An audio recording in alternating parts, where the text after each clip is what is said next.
વડીલો કહે છે કે જ્યારે કોઈની આંખ ફરકે કે કોઈ અંગ ફરકે તો તે શુભ અશુભના સંકેત ગણાય. પણ વડીલોની આ વાતમાં કેટલું તથ્ય અને કેટલું મિથ્યા, એ સવાલ તમને પણ થતો હશે ને.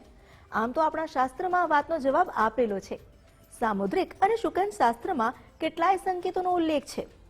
સામુદ્રિક શાસ્ત્ર કહે છે કે શુભ કે અશુભ સંકેત એ તમારી કઈ આંખ ફરકે તેના પર આધારિત છે. પુરુષ અને સ્ત્રીની કઈ આંખ ફરકવી શુભ મનાય છે. આવો જાણીએ આંખ ફરકવાનું સાચું વિજ્ઞાન શું છે. શું ખરેખર એ શુભાશુભનો સંકેત છે? જણાવી રહ્યા છે જ્યોતિષાચાર્ય ઉર્વિશ કુમાર પંડ્યા.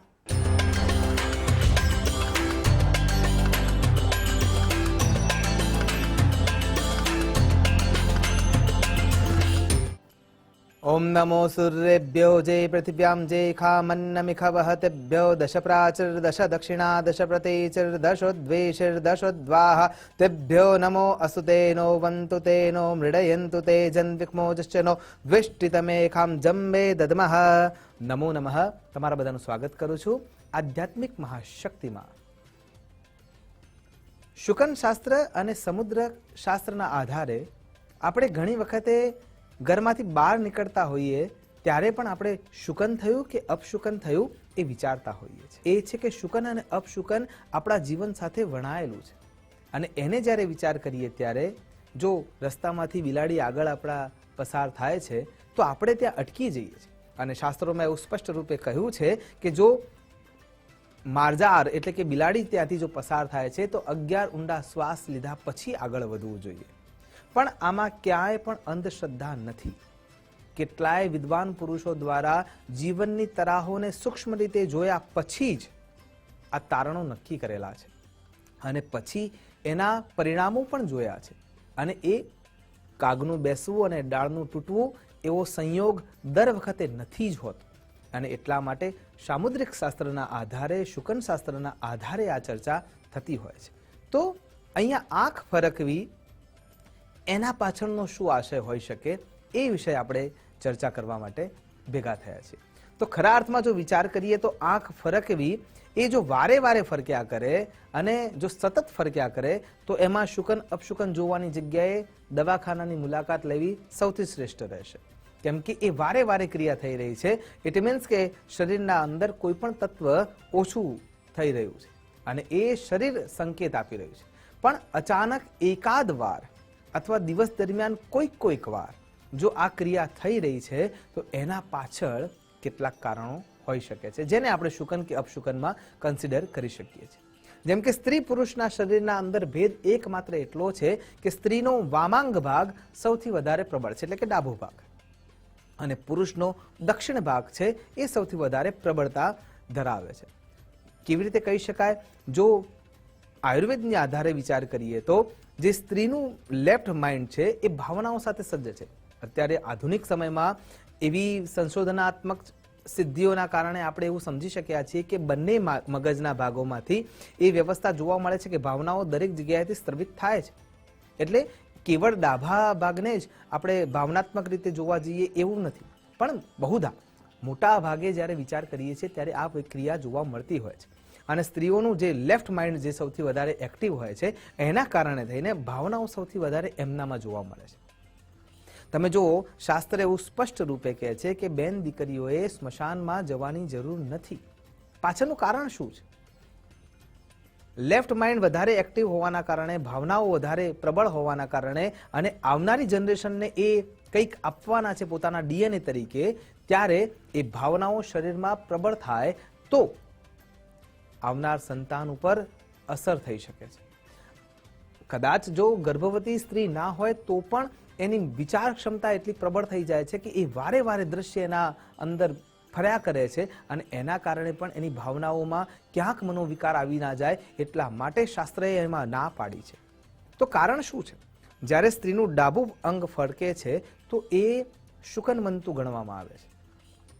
આંખ ફરકવી, ભ્રમર ફરકવી અથવા ડાબું અંગ ફરકવું એ સ્પષ્ટ રૂપે શુકનતા આપે છે. પણ વિચાર કરવો એ છે કે ખરા અર્થમાં આવો કોઈ પુરાવો આપણને ધર્મશાસ્ત્ર અથવા ગ્રંથોમાં જોવા મળે છે ખરા? હા, મળે છે. રામાયણ કાળને યાદ કરીએ. ભગવતી પરાંબિકા રાજરાજેશ્વરી સાધનભૂતા ઈશ્વરા માં જગદંબા સીતા જ્યારે પહેલી વાર ભગવાન રામજીને મળવાના હોય છે વાટિકામાં પુષ્પ લેતા વખતે, જ્યારે ગૌરી વ્રત કરવા માટે જઈ રહ્યા છે, માં જગદંબા પરાંબાનું આરાધન કરવા માટે જઈ રહ્યા હોય છે, અને એ વખતે જય જય હે ગિરિરાજ કિશોરી જ્યારે માની સ્તુતિ વંદના થતી હોય છે, અને એ વખતે સખી પાછળથી આવીને એમ જણાવે છે કે આજે બે યુવકો જે અદ્વિતીય સૌંદર્ય ધરાવે છે એ મેં જોયા છે. અને માં જગદંબા સીતા જનક સુતા ત્યાંથી પાછા ફરે છે, અને જ્યારે વાટિકામાં પુષ્પ લેતા રામજીને જોવા માટે જતા હોય છે એ પૂર્વે એમની આંખ ફરકે છે અને એમનું ડાબું અંગ ફરકે છે. તુલસીદાસજી સ્પષ્ટ રૂપે આનો ઉલ્લેખ કરે છે, અને એ શુકનતા દર્શાવે છે, અને એટલા માટે એમને એમના પ્રિય પાત્રનું મિલન થાય છે. એટલા માટે જે ડાબું અંગ ફરકે છે એ આપણા માટે શુકનવંતુ છે, પણ કોના માટે? સ્ત્રીઓ માટે.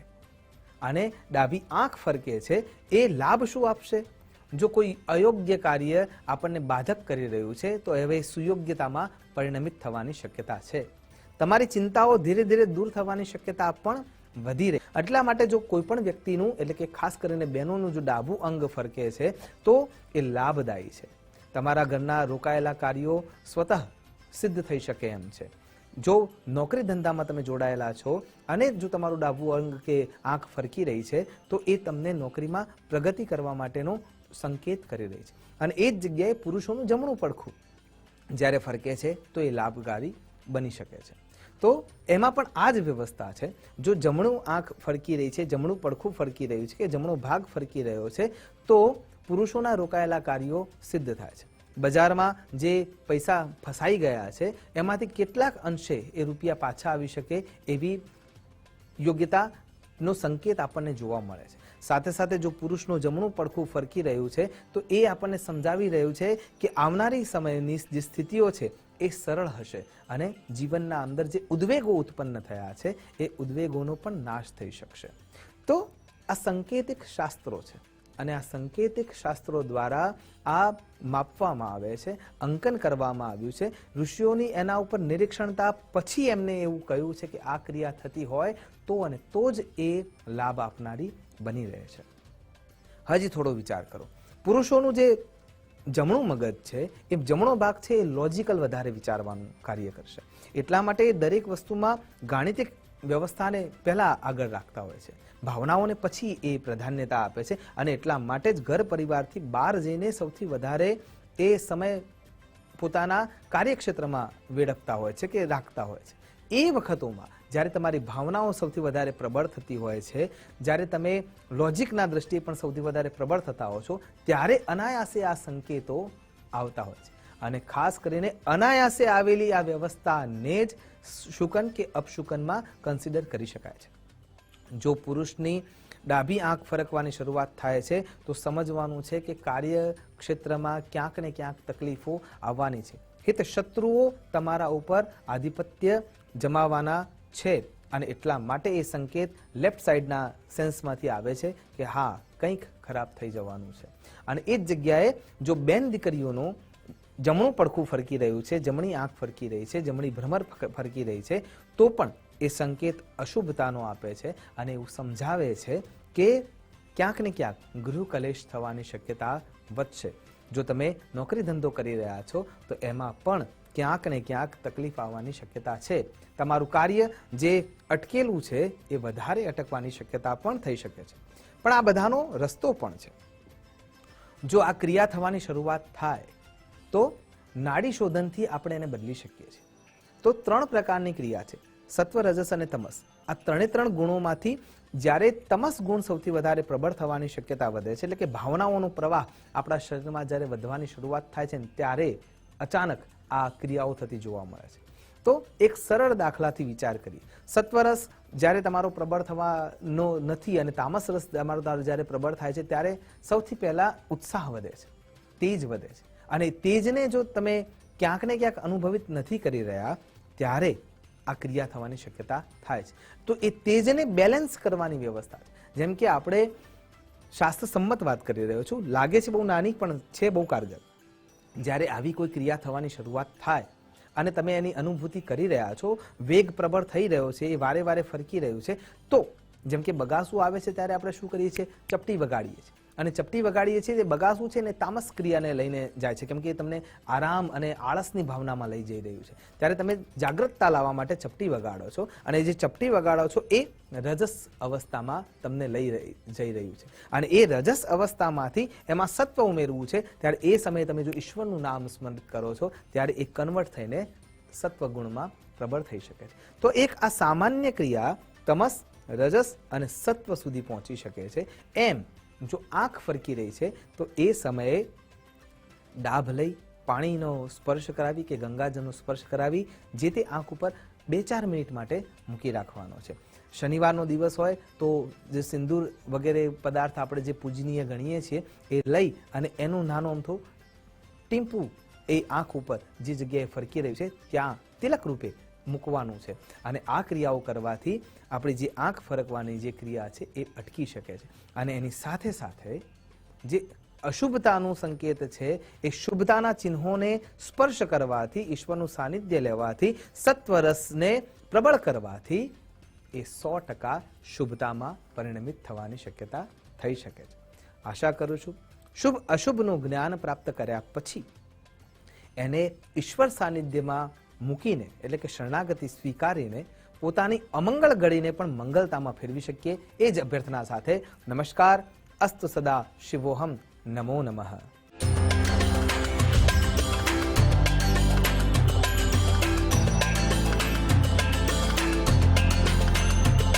આજે આપણે કર્યા બજરંગબલી હનુમાનજીના દર્શન.